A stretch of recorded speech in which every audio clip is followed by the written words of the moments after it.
Hello friends, तो आज हम लोग पढ़ेंगे प्रतिशत और चाल। दो टॉपिक को आज कवर कर लेते हैं। ठीक है, तो व्यापम के सिलेबस के हिसाब से पढ़ना है हमको अभी। तो प्रतिशत में क्या है कि इसको बोलते हैं परसेंट या फिर प्रतिशत, मतलब 100 में कितना। जैसे अगर मैं बोलूं कि मेरे को 10 में से 3 नंबर मिला है ना, 10 में से 3 नंबर मिला, तो बोलेंगे कि कितना परसेंट मिला। मतलब अगर आपको 100 नंबर का पेपर होता तो फिर कितना नंबर मिलता। तो कभी भी इसमें तो x में y मिला है ना, या x में y मेरा कमीशन है, या x नंबर का एग्जाम है उसमें y नंबर मेरे को प्राप्तांक प्राप्त हुआ। तो फिर इसमें ऐसा करते हैं कि जो प्राप्तांक है उसको पूर्णांक से, जो पूर्णांक है उसको प्राप्तांक से हम लोग डिवाइड करते हैं। जैसे 3/10,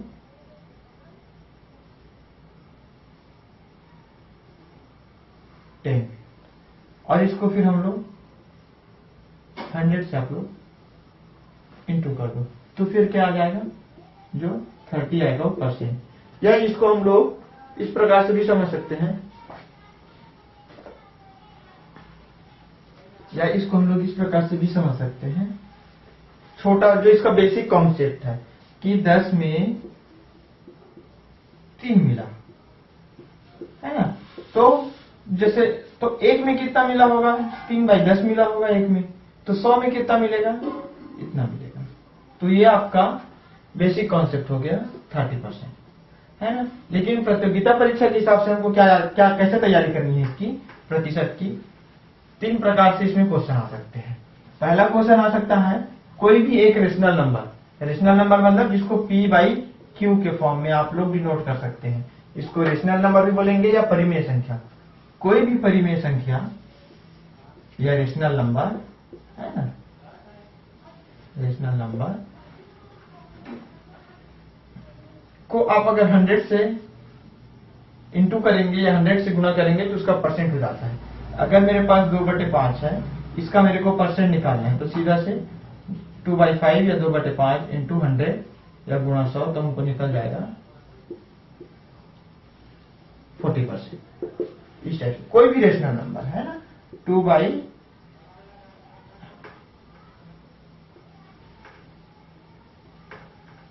का निकल गया है ना। या फिर हमारे पास अगर 3/5 है तो सीधा आप उसको 100 से डिवाइड कर दो, तो फिर 7%। तो ये हमारे पास क्या निकल जाएगी, उसका परसेंट निकल जाएगा। या फिर लेकिन प्रतियोगिता परीक्षा में इसको घुमा के ऐसा पूछा जाता है, कैसा कि 2/5 का 3/5 का 1/2 हिस्सा है ना। तो इसका कितना परसेंट हुआ, इसको अगर परसेंट में आपको डिनोट करना है तो कैसे करेंगे, तो क्या करेंगे, इसको 2/5 का कितना हिस्सा, 3/5 हिस्सा, इसका 1/2 हिस्सा, इसको आपको 100 से डिवाइड, 100 से आपको गुणा करना है। ठीक है, तो फिर ये क्या हो जाएगा, 5 बन जा या 5 एकम 20 पंचे 100, फिर 5 एकम 5 चौक 20, फिर 2 एकम 2 दूनी 4, 2 इंटू 3 इंटू 2, 2 इंटू 3 इंटू 2, तो आपको क्या हो जाएगा, ये 2 दूनी 4 या 6, 6%, सॉरी 4 इंटू 3 12%। ये आपका आंसर आएगा अगर परिमेय संख्या में इस प्रकार से क्वेश्चन आ सकते हैं। दूसरा ऐसा आ सकता है इसमें,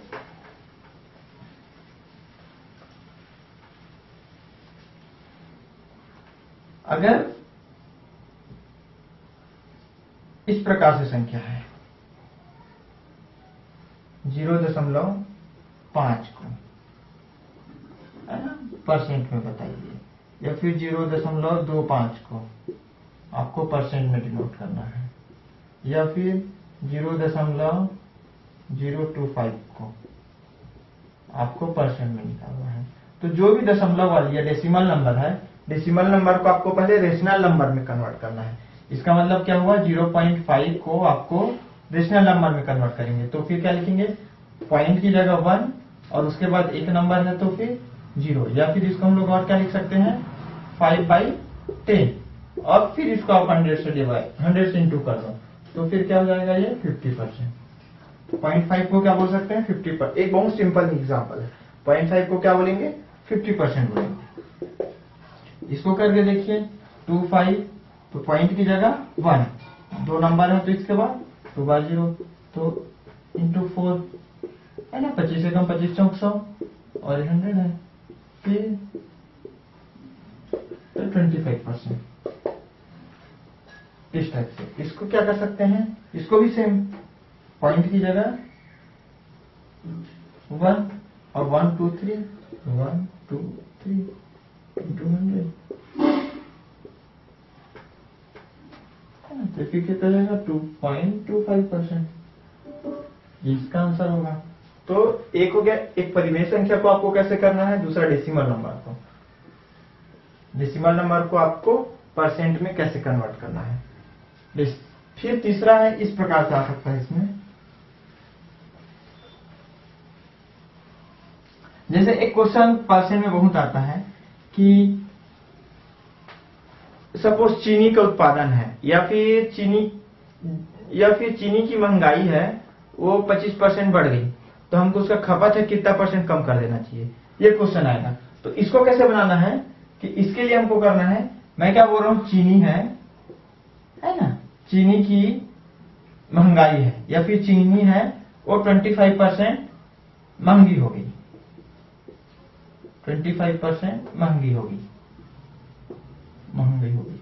तो खपत को हम लोग कैसे करें, हमारे पास पैसे तो उतने ही हैं तो हमको क्या करना पड़ेगा, खपत को कम कर देते हैं। तो खपत को कितना कम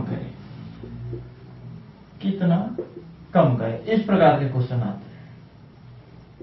इस प्रकार के क्वेश्चन को आप कैसे सॉल्व कर सकते हो कि सपोज मेरे पास 100x रुपए किलो का 100x रुपए किलो चीनी का रेट था और हम लोग 100y किलो हम लोग यूज करते थे।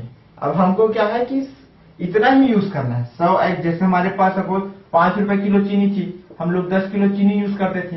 इसका मतलब क्या हुआ, हम लोग 50 किलो चीनी हमेशा 50 रुपए की चीनी यूज करते थे। तो अभी भी 50 रुपए है, कंडीशन बदलने के बाद भी हमको 50 रुपए हो जाएगी वो। तो फिर क्या हो जाएगा कि चीनी 25% महंगी हो गई, तो जो 100x है वो 25% महंगा हो गया, तो फिर क्या हो जाएगा 125 हो जाएगी,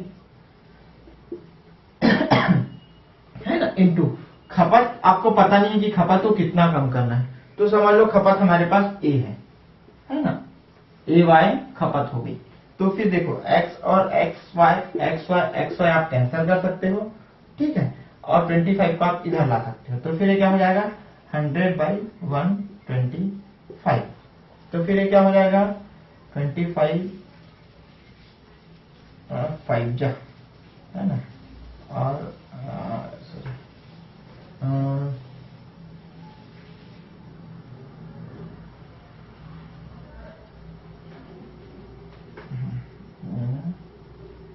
सॉरी 25 चौक 100, 25 पंचे 125, 25 चौक 100। या फिर आप इसको और क्या लिख सकते हैं,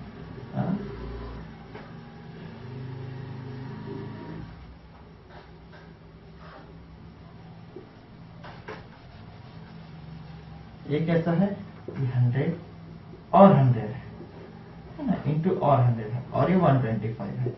तो ये 4 और 25 पंचे, फिर 5 चौ 5 20 पंचे 100, 8 ये 80। तो आपका ए का वैल्यू क्या आ जाएगा 80, तो यहाँ पे क्या आ जाएगा 80। तो फिर इसको कैसे हम लोग कर सकते हैं, ए का वैल्यू क्या आया 80 आया, तो हमको 80 को यहाँ पे रखेंगे। तो अब देखो, अब वो क्या रहा है कि 100x हम पहले चीनी का रेट था और 100y चीनी का हम खपत करते थे, बाद में उसका रेट क्या हो गया 125 हो गया और ये 80 हो जाएगी।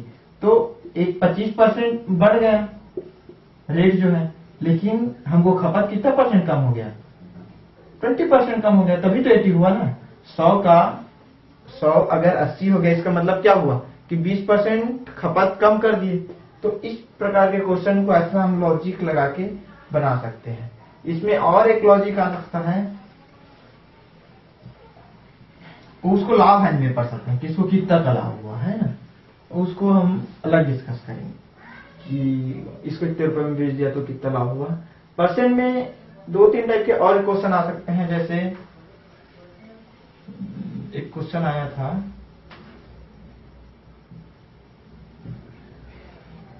हाँ, कि एक वर्ग है ना, इसके भुजा में 20% की वृद्धि होती है, 20% की वृद्धि होती है, तो इसके क्षेत्रफल में कितनी वृद्धि होगी, क्षेत्रफल में कितनी वृद्धि होगी। समझो पहले भुजा क्या थी, 100 एक्सिस की भुजा थी, है ना, तो इसका क्षेत्रफल कितना रहा होगा, भुजा गुणित भुजा 100x इंटू 100x। बाद में इसकी भुजा कितनी होगी, 20% बढ़ गई, यानी 120x हो गई। बाद में इसकी भुजा है तो फिर क्या हो जाएगा, 120 हो जाएगा x। ये आपका एरिया A1 पहले। बाद में क्या हुआ कि ये 120 है, 120x इंटू 120x, ये आपका बाद का एरिया हुआ A2। तो A1 और A2 कितने एक दूसरे से बड़े हैं, इसको कंपेयर करना है हमको क्वेश्चन के लिए, है ना। तो आप इसको इक्वेशन 1 को इक्वेशन 2 से ऐसा डिवाइड कर सकते हो। यहीं पे डिवाइड करने पे क्या आएगा आपका, x और x कैंसिल हो जाएगा, 10 10 10 10 कैंसिल हो जाएगा। तो ये क्या हो जाएगा, A1 बाई A2, ये क्या हो जाएंगे 100 144। या फिर इसको और कैसे कर सकते हो कि 5 6 है ना, 5 मतलब 2 पंचे 10, 2 छिक्का 12, 2 5 जा 10, 2 6 जा 12, 2 5 जा 10, 2 6 जा 12। तो फिर इसको और ऐसा हम कर सकते हैं, 5 5 जा 25, 6 6 जा 36। तो ये दोनों का हम लोग कंपेरिजन कर सकते हैं कि पहले वाला क्षेत्रफल दूसरे वाले क्षेत्रफल का उसका है। अगर इसको परसेंट में पूछा गया है तो फिर बाद में परसेंट में कर सकते हैं। अगर पहला क्षेत्रफल का वैल्यू दिया है तो हम दूसरा क्षेत्रफल का वैल्यू निकाल सकते हैं। तो क्षेत्रफल इस प्रकार, प्रतिशत के इस प्रकार से वेरिएशन में क्वेश्चन आ सकते हैं और उसको हम लोग वेरिएशन में सॉल्व कर सकते हैं। अगर आपके पास कोई ऐसा क्वेश्चन है जिसका कॉन्सेप्ट आपको समझ नहीं आ रहा है परसेंट से लेके, तो आप कमेंट करें, मैं उसका जवाब अगले वीडियो में जरूर दूंगा। फिर है चाल। तो सिलेबस में, प्रतियोगिता परीक्षा के सिलेबस में देखना हमेशा ना चाल या स्पीड ही दिया रहेगा, वेग नहीं दिया रहेगा, क्योंकि वेग का कॉन्सेप्ट है वो चाल से अलग होता है। और अगर किसी बुक में गलती से वेग भी छपा है तो आप एक बार इंग्लिश में कंफर्म कर लीजिए कि वो वेलोसिटी नहीं लिखा होगा वहां पे, है ना। तो कभी भी क्वेश्चन सॉल्व करते समय स्पीड वाले क्वेश्चन में आप ये ध्यान रखिए कि हिंदी में अगर पढ़ रहे हैं और चाल की जगह वेग भी दिया है तो इंग्लिश को आप कंफर्म कर लो कि इंग्लिश में वो स्पीड ही दिया होगा, क्योंकि वेग और स्पीड दोनों के कॉन्सेप्ट सेम है लेकिन अलग अलग उसको स्टडी किया जाता है। हम लोग केवल अभी स्पीड के बारे में पढ़ेंगे। स्पीड के लिए केवल एक ही फॉर्मूला है लेकिन क्वेश्चन नंबर आता है। जैसा पहले उसका फॉर्मूला होता है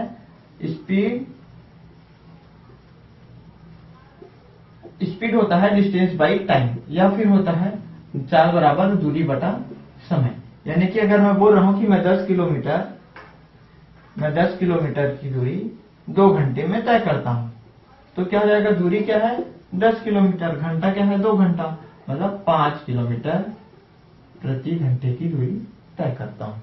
ठीक है, तो ये एक ऐसा क्वेश्चन हो गया। फिर दूसरा क्वेश्चन ऐसा हो गया कि अगर आपको दिया गया है कि 25 किलोमीटर है, वो जो बंदा है 5 घंटे में तय करता है, लेकिन आपके पास जो ऑप्शन है वो मीटर पर सेकंड में।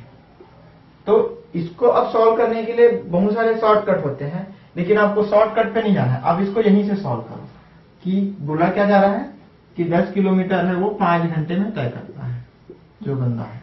तो आपकी दूरी क्या हो गई 10 किलोमीटर, समय क्या हो गया 5 घंटा, है ना। आपको आंसर किस में लाना है, मीटर पर सेकंड में। तो किलोमीटर को मीटर में बदलने के लिए आपको क्या करना पड़ेगा, 1000 से गुणा करना पड़ेगा। अब ये मीटर हो गया। और इसको घंटे को सेकंड में करने के लिए क्या करना पड़ेगा, आपको 60 में करोगे तो मिनट हो जाएगा, और मिनट को फिर से आप 60 में करोगे तो फिर ये घंटा हो, सॉरी सेकंड हो जाएगा। तब ये जो आंसर आएगा 10 इंटू 1000/5 इंटू 36, इतना मीटर पर सेकंड आपका आंसर आना चाहिए। इस प्रकार से यह आएगा 200/36।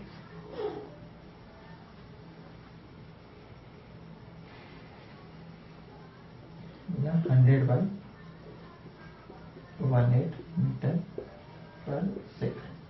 तो इस प्रकार से क्वेश्चन आ सकता है। फिर दूसरा है कि स्पीड में आपको दिया है कि एक ट्रेन है,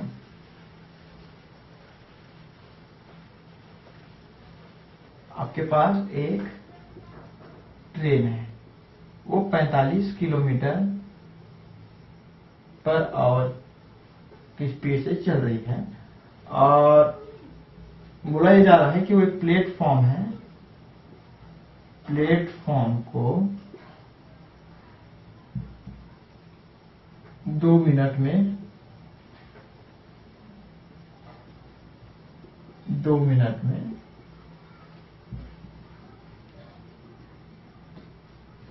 तय करती है। 2 मिनट में मतलब क्रॉस करती है, हिंदी में क्या होगा पता नहीं, 2 मिनट में क्रॉस करती है। बोला क्या जा रहा है, एक ट्रेन है आपके पास, 45 किलोमीटर पर आवर उसकी स्पीड है, प्लेटफॉर्म है, वो 2 मिनट में क्रॉस करती है। तो हमको क्या करना है, इसको प्लेटफॉर्म को भी लिखा हुआ है, इसमें लिखा है 2 किलोमीटर लंबे प्लेटफॉर्म को 2 मिनट में क्रॉस करती है। तो आपको क्या निकालना है कि ट्रेन का लेंथ कितना होगा, ट्रेन का लेंथ कितना होगा, या ट्रेन की लंबाई कितनी होगी। अगर ट्रेन की लंबाई 2 किलोमीटर दी हुई है तो प्लेटफॉर्म की लंबाई कितनी होगी। प्लेटफॉर्म और ट्रेन दोनों की लंबाई दी हुई है तो ट्रेन का वेग कितना होगा। इसमें कॉन्सेप्ट लगाने वाली बात ये होती है कि सपोज आपके पास जो प्लेटफॉर्म है और ये आपके पास ट्रेन है ना, तो जब आप इसको क्रॉस करते हैं तो ट्रेन क्या है कि अपने आप को भी क्रॉस कर रही है, प्लेटफॉर्म को भी क्रॉस कर रही है। तो जो दूरी है, दूरी बटा समय बराबर क्या है, वेग है। तो जो दूरी जब क्रॉस करेगी, सपोज ये ट्रेन है, ये आपकी प्लेटफॉर्म है, तो जब क्रॉस करेगी तो पहले तो अपने आप को क्रॉस करेगी, सॉरी पहले तो ये अपने आप को तय करेगी दूरी, उसके बाद वो प्लेटफॉर्म की भी दूरी तय करेगी। तो जो दूरी है वो क्या हो जाती है, ट्रेन की लंबाई प्लस प्लेटफॉर्म की लंबाई। ऐसे केस में ट्रेन की लंबाई और प्लेटफॉर्म की लंबाई अगर दोनों को अब जोड़ दिया जाए तो वो डिस्टेंस हो जाएगा। कौन सा डिस्टेंस, जो हम लोग फॉर्मूले में लेंगे, वेग बराबर क्या लेंगे, दूरी बटे समय, और जो इस डिस्टेंस को कवर करने का टाइम है या प्लेटफॉर्म को तय करने का जो समय है वो आपका टाइम हो जाएगा, और जो ट्रेन का वेलोसिटी है वो आपका वेग हो जाएगा। इस फॉर्मूले पे आप मान को रख दो, आपका वैल्यू आ जाएगा।